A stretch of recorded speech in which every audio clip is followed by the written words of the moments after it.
ಎಷ್ಟೇ ಓದಿದ್ರು ಮ್ಯಾಥ್ಸ್ ಅಲ್ಲಿ ಬರೀ 10-20 ಮಾರ್ಕ್ಸ್ ಬರ್ತೀವಿ ಎಕ್ಸಾಮ್ಸ್ ಅಲ್ಲಿ. ಥರ್ಡ್ ಎಕ್ಸಾಮ್ ಪಾಸ್ ಆಗ್ಬೇಕಾ ಅಥವಾ ಮಾರ್ಕ್ಸ್ ಇಂಪ್ರೂವ್ಮೆಂಟ್ ಗೋಸ್ಕರ ಬರೀತಿದ್ದೀರಾ?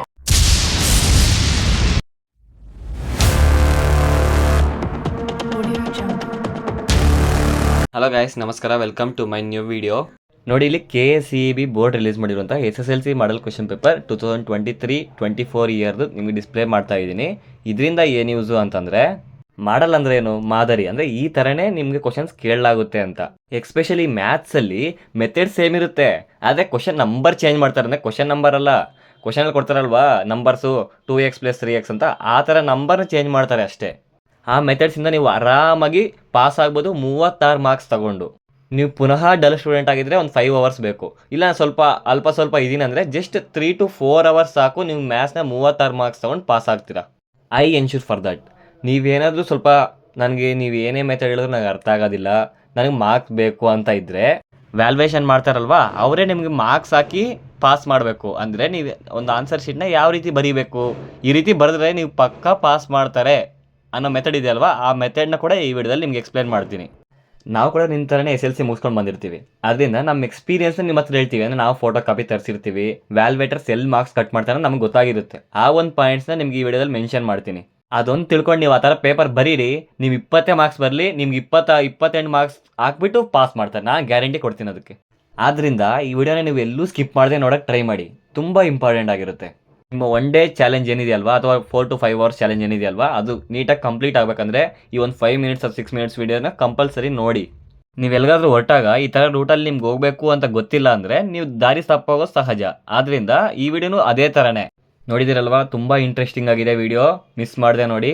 ವಿಡಿಯೋಗೆ ಹೋಗೋಕ್ಕೂ ಮುಂಚೆ ನೀವಿನ ನಮ್ಮ ಚಾನಲ್ನ ಸಬ್ಸ್ಕ್ರೈಬ್ ಮಾಡ್ಕೊಂಡಿಲ್ಲ ಅಂದರೆ ಸಬ್ಸ್ಕ್ರೈಬ್ ಮಾಡ್ಕೊಳ್ಳಿ. ಯಾಕೆ ನಾವು ಸಬ್ಸ್ಕ್ರೈಬ್ ಮಾಡ್ಕೊ ಅಂತ ಹೇಳ್ತೀವಿ ಅಂದರೆ ಅದಕ್ಕೊಂದೇ ಕಾರಣ, ಇನ್ಯಾವುದೇ ದುರುದ್ದೇಶ ಇಲ್ಲ. ಈ ವಿಡಿಯೋ ಮತ್ತಷ್ಟು ಜನಕ್ಕೆ ತಲುಪಲಿ, ನಿಮ್ಮ ಥರನೇ ವೆಯ್ಟ್ ಮಾಡ್ತಾರೆ ಎಲ್ಲ ಸ್ಟೂಡೆಂಟ್ಸ್ಗೂ ತಲುಪಲಿ, ಮತ್ತು ಅವ್ರು ಕಲ್ತ್ಕೊಂಡು ಚೆನ್ನಾಗಿ ಪಾಸ್ ಆಗಲಿ ಅನ್ನೋ ಕಾರಣಕ್ಕೆ ಅಷ್ಟೇ. ಫಾರ್ ಎಕ್ಸಾಂಪಲ್, ಈ ವಿಡಿಯೋನ ಒಂದು 200 ಮೆಂಬರ್ಸ್ ನೋಡ್ತಾ ಇದ್ದರೆ ಅದರಲ್ಲಿ ಬರೀ 5% ಅಂದರೆ ಬರೀ 10 ಜನ ಮಾತ್ರ ಸಬ್ಸ್ಕ್ರೈಬ್ ಮಾಡ್ಕೊತಿದ್ದೀರಾ. ಆ ಥರ ಮಾಡೋದ್ರಿಂದ ನಮ್ಗೆ ಯಾವುದೇ ರೀತಿಯ ಒಂದು ಇನ್ಸ್ಪಿರೇಷನ್ ಸಿಗೋದಿಲ್ಲ, ಮತ್ತು ವೀಡಿಯೋಸ್ ಮಾಡೋಕ್ಕೆ ಇಂಟ್ರೆಸ್ಟ್ ಬರೋದಿಲ್ಲ. ಆ ಕಾರಣ ಈ ಒಂದು ವಿಡಿಯೋ ಜಾಸ್ತಿ ಜನಕ್ಕೆ ತಲುಪಲಿ ಅಂತಲೇ ನಾವು ವೀಡಿಯೋಸ್ನ ಮಾಡ್ತೀವಿ. ನೀವು ಆ ಥರ ಆಗಿಲ್ಲ ಅಂದರೆ ನಮ್ಗೆ ತುಂಬ ಬೇಜಾರು. ನೀವೀಗ ಈ ಎಕ್ಸಾಮಲ್ಲಿ ಪಾಸ್ ಆಗಬೇಕಂದ್ರೆ ಒಂದು ಛಲ ಇರಬೇಕು ನಿಮಗೆ. ಆ ಛಲ ಇಲ್ಲಾಂದ್ರೆ ನೀವು ಓದೋದಿಲ್ಲ. ನಮಗೂ ಅದೇ ಥರನೇ ವೀಡಿಯೋಸ್ ಮಾಡಿದಾಗ ತುಂಬ ಜನ ನೋಡಿ ಅದನ್ನು ಲೈಕ್ ಮಾಡೋದ್ರಿಂದ, ಸಬ್ಸ್ಕ್ರೈಬ್ ಮಾಡೋದ್ರಿಂದ ನಮ್ಗೆ ತುಂಬ ಇನ್ಸ್ಪೈರ್ ಆಗಿಬಿಟ್ಟು ಮತ್ತಷ್ಟು ಒಳ್ಳೆ ವೀಡಿಯೋಸ್ ಮಾಡೋಕ್ಕೆ ಟ್ರೈ ಮಾಡ್ತೀವಿ. ಅದರಿಂದ ಎಷ್ಟು ಜನ ನೋಡ್ತಿರೋ ಪ್ಲೀಸ್ ಎಲ್ಲರೂ ಒಂದೇ ಒಂದು ಸಲ ಕ್ಲಿಕ್ ಮಾಡಿಬಿಡಿ, ಒಂದೇ ಒಂದು ಸೆಕೆಂಡ್ ಕೆಲಸ ಅಷ್ಟೇ. ಅದರಿಂದ ನಿಮಗೂ ಹೆಲ್ಪ್ಫುಲ್ಲು, ನಿಮ್ಮ ಥರನೇ ವೆಯ್ಟ್ ಮಾಡ್ತೀರಿ ಎಲ್ಲ ಫ್ರೆಂಡ್ಸ್ಗೂ ಯೂಸ್ಫುಲ್.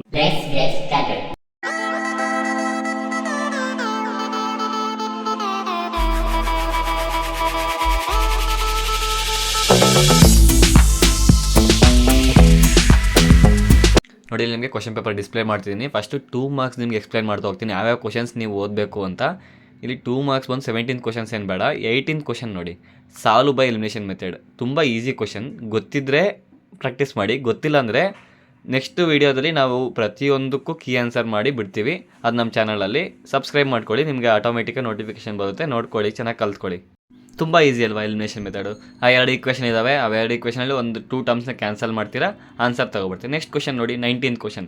ನಿಮ್ಮ ಕ್ವಶನ್ ಪೇಪರಲ್ಲಿ 19th ಕ್ವಶನ್ನೇ ಕೇಳ್ತಾರೆ. ಇದೇ ಕ್ವಶನ್ನ ಅರ್ಥಮೆಟಿಕ್ ಪ್ರೋಗ್ರೆಷನ್ ಕ್ವಶನ್ನ 19th ಇರುತ್ತೆ, ಅರ್ಥ ಆಯ್ತಾ? Find the sum of 30 terms ಅಂತ ಇದೆ. ಅದು ಫಾರ್ಮುಲಾಗೆ ಸಾಲ್ವ್ ಮಾಡ್ತೀರಾ ಆರಾಮಾಗಿ.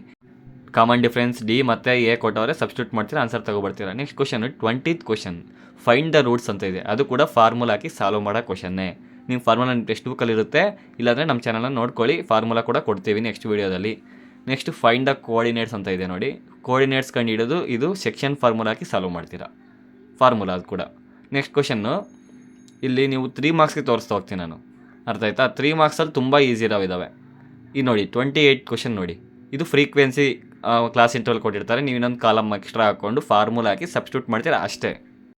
ಆರಾಮಾಗಿ 3 ಮಾರ್ಕ್ಸ್ ಬರುತ್ತೆ. ಇನ್ನೊಂದು ನಿಮ್ಗೆ ತೋರಿಸಲಿಲ್ಲ ಕನ್ಸ್ಟ್ರಕ್ಷನ್ 2 ಮಾರ್ಕ್ಸಲ್ಲಿ 2 ಮಾರ್ಕ್ಸ್ ಕನ್ಸ್ಟ್ರಕ್ಷನ್ಸ್ ಕೇಳ್ತಾರೆ, ಅದು ಕೂಡ ನೆಕ್ಸ್ಟ್ ವೀಡಿಯೋದಲ್ಲಿ ನಿಮ್ಗೆ ಅಪ್ಲೋಡ್ ಮಾಡ್ತೀವಿ. ಈಗ ಜಸ್ಟ್ ನಿಮಗೆ ಎಲ್ಲನೂ ಲೆಂತಿ ಆಗಬಾರ್ದು ವೀಡಿಯೋ, ನಿಮಗೆ ಏನಂತಾರೆ, ನಿಮ್ಗೆ ಒಂಥರ ಬೋರಿಂಗ್ ಆಗಬಾರ್ದು ಅನ್ನೋ ಕಾರಣಕ್ಕೆ ಸಿಂಪಲ್ಲಾಗಿ ಮಾಡ್ತಾಯಿದ್ದೀವಿ ವೀಡಿಯೋನ. ಚಾಯ್ಸ್ ಗೊತ್ತಲ್ವಾ, ಅದು ನೆಕ್ಸ್ಟ್ ಮೀನು, ಅದಾದಮೇಲೆ ಮೋಡ್ ಕೇಳವ್ರೆ. ನೆಕ್ಸ್ಟ್ ಇದು ನೋಡಿ OG ಗ್ರಾಫು, ಇದು ಮೋರ್ ದೆನ್ OG ಅಥವಾ less than OG, 2 type graph ಇರ್ತವೆ.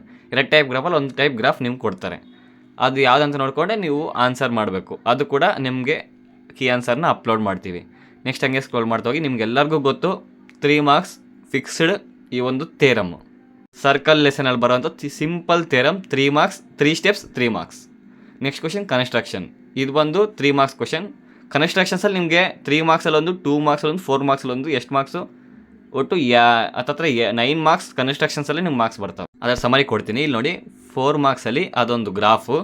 ನೆಕ್ಸ್ಟ್ ಬಂದು ನಿಮಗೆಲ್ಲ ಗೊತ್ತು ಫಿಕ್ಸ್ಡ್ ಕ್ವಶನ್ ಥಿಯರಮ್ ಬಂದು ಬೇಸಿಕ್ ಪ್ರೊಪೋರ್ಷನಾಲಿಟಿ ಕೇಳ್ತಾರೆ, ಇಲ್ಲಾಂದರೆ ಪೈಥಾಗರಸ್ ಅಥವಾ ಸಿಮಿಲರ್ ಟ್ರಯಾಂಗಲ್ಸ್, ಈ ಮೂರಲ್ಲಿ ಒಂದು ಫಿಕ್ಸು. ನೆಕ್ಸ್ಟ್ ಇಲ್ಲಿ 5 ಮಾರ್ಕ್ಸ್ ನೋಡಿ. 5 ಮಾರ್ಕ್ಸ್ ಏನು ಬೇಡ, ಯಾಕಂದರೆ ತುಂಬ ನಿಮ್ಗೆ ಕಷ್ಟ ಆಗಿರ್ಬೋದೇನೋ. ನೆಕ್ಸ್ಟ್ ನಿಮ್ಗೆ ಹಿಂಗೆ ಸ್ಕ್ರೋಲ್ ಮಾಡ್ತಾ ಹೋಗ್ತೀನಿ, MCQs ತೋರಿಸ್ತೀನಿ. MCQs ತುಂಬ ಇಂಪಾರ್ಟೆಂಟು. ಅಂದರೆ ನೀವು ಆನ್ಸರ್ ಮಾಡಿ ಅಂತ ಹೇಳ್ತಿಲ್ಲ, ನೀವು ಕ್ವಶನ್ ಪೇಪರಲ್ಲಿ ಏನೋ ನೋಡ್ಕೊಂಡು ಆನ್ಸರ್ ಮಾಡ್ತೀರಲ್ಲ ಆನ್ಸರ್ ಶೀಟಲ್ಲಿ ಫಸ್ಟ್ ಗ್ಯಾಪ್ ಬಿಡಿ MCQsನ. ಈ ಟ್ರಿಕ್ ಯೂಸ್ ಮಾಡಿ. MCQs ಎಲ್ಲ ಗ್ಯಾಪ್ ಬಿಡಿ, 8 ಕ್ವಶನ್ನು ಗ್ಯಾಪ್ ಬಿಟ್ಟಿರಿ. ನಿಮ್ಗೆ ಗೊತ್ತಿದ್ರೆ ಕನ್ಫರ್ಮ್ ಗೊತ್ತಿದ್ರೆ ಮಾತ್ರ ಬರೀ, ಇಲ್ಲಾಂದರೆ ಗ್ಯಾಪ್ ಬಿಟ್ಬಿಡಿ ಲಾಸ್ಟಲ್ಲಿ, ಅಥವಾ ಎಲ್ಲೋ ಒಂದು ಯಾವುದೋ ಟೈಮಲ್ಲಿ ನಿಮ್ಗೆ ಗೊತ್ತಾದರೆ ಹೆಂಗೋ ಒಂದು ಗೊತ್ತಲ್ವ ನೀವು ಹೆಂಗೆ ಕಾಪಿ ಹಿಡಿತೀರಂತ, ಆ ಕಾಪಿ ಸಿಕ್ಕಿದ್ದೇ ಆದರೆ ಬರೀರಿ, ಸಿಕ್ಕಿಲ್ಲ ಅಂದರೆ ಯಾವುದೋ ಒಂದು ಬರೀರಿ.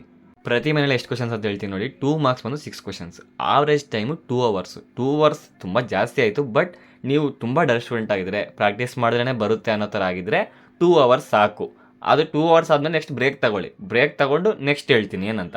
ನೆಕ್ಸ್ಟ್ ಬಂದು 3 marks questions. 3 marks questions 4 questions, average time 1 hour 30 minutes. ಇದೆಲ್ಲ ಬಂದು ಡಲ್ ಸ್ಟೂಡೆಂಟ್ಸ್ ಅಂತ ಹೇಳಲ್ಲ, ತುಂಬ ವರ್ಕ್ ಮಾಡಿದ್ರೆ ನಮಗೆ ಆಗುತ್ತೆ ಅದನ್ನ ಆನ್ಸರ್ ಮಾಡಲಿಕ್ಕೆ ಅನ್ನೋರಿಗೆ ಈ ಒಂದು ಟೈಮಿಂಗು. ಪ್ರತಿ ಒಂದು ಸೆಕ್ಷನ್ ಅಂದರೆ 2, 3 ಮತ್ತು 4 ಮಾರ್ಕ್ಸ್ಗೆ ಗ್ಯಾಪ್ ತಗೊಳ್ಳಿ, ಒಂದು ಅರ್ಧ ಗಂಟೆ ನಿಮ್ಗೆ ಎಷ್ಟು ಅನಿಸಿದ್ರೆ ಅಷ್ಟು ತಗೊಳ್ಳಿ.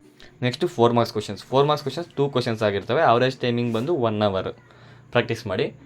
ಅದು ಥಿಯರಮ್ ಇದೆಯಲ್ವ, ಅದು ಸ್ವಲ್ಪ ಜಾಸ್ತಿ ಪ್ರಾಕ್ಟೀಸ್ ಮಾಡಿ, ಡೈಲಿ ಪ್ರಾಕ್ಟೀಸ್ ಮಾಡ್ತಾ ಇರಿ, ಮತ್ತೆ ಮರ್ತೋಗ್ತೀರಾ ಅದರಿಂದ. ನೆಕ್ಸ್ಟು MCQs 1 ಮಾರ್ಕ್ಸ್ ನೆಕ್ಸ್ಟ್ ವಿಡಿಯೋದಲ್ಲಿ ನೋಡೋಣ. ಮ್ಯಾಥ್ಸ್ ಎಲ್ಲ ಸಬ್ಜೆಕ್ಟ್ ಥರ ಅಲ್ಲ, ಅದು ಓದೋದಲ್ಲ, ವರ್ಕ್ ಮಾಡಲೇಬೇಕು. ವರ್ಕ್ ಮಾಡಿದ್ರೆ ಮ್ಯಾಥ್ಸ್ ಬರೋದು. ಯಾವತ್ತೂ ಮ್ಯಾಥ್ಸ್ನ ಓದ್ತೀನಿ ಅಂತ ಮಾತ್ರ ಹೇಳಕ್ಕೆ ಹೋಗ್ಬೇಡಿ, ವರ್ಕ್ ಮಾಡ್ತಿದ್ದೀನಿ ಅಂತ ಹೇಳಿ. ಮತ್ತು ಎಲ್ಲ ಅರ್ಥ ಆಯ್ತಲ್ವ ಯಾವ ರೀತಿ ವರ್ಕ್ ಮಾಡಬೇಕು ಅಂತ. ಇದೇ ಥರದ ಎಲ್ಲ ಅಪ್ಡೇಟ್ಸ್ ಕೂಡ ನೆಕ್ಸ್ಟ್ ಹೇಳಿದ್ಮೇಲೆ ಏನೇನು ಕಳಿಸ್ತೀನಿ ನಮ್ಮ ಒಂದು ಚಾನಲಲ್ಲಿ ಅಂತ, ಅವೆಲ್ಲ ನಿಮ್ಗೆ ಸಿಗ್ತಾ ಹೋಗುತ್ತೆ. ಪ್ಲೀಸ್ ಆಗಲೇ ಹೇಳ್ದಂಗೆ ಸಬ್ಸ್ಕ್ರೈಬ್ ಮಾಡ್ಕೊಳ್ಳಿ. ಮತ್ತು ವಿಡಿಯೋ ಇಷ್ಟ ಆದರೆ ಪ್ಲೀಸ್ ಲೈಕ್ ಮಾಡಿ. ಹಾಗೆ ನಿಮ್ಮ ಫ್ರೆಂಡ್ಸ್ಗೆ ಇದು ಯೂಸ್ಫುಲ್ ಅನಿಸಿದ್ರೆ ಶೇರ್ ಮಾಡಿ. ಇಷ್ಟ ಆಗಿತ್ತು ಇವತ್ತಿನ ವಿಡಿಯೋ. ನೆಕ್ಸ್ಟ್ ವಿಡಿಯೋದಲ್ಲಿ ಸಿಗೋಣ. Thank you for your valuable time and thank you so much for watching.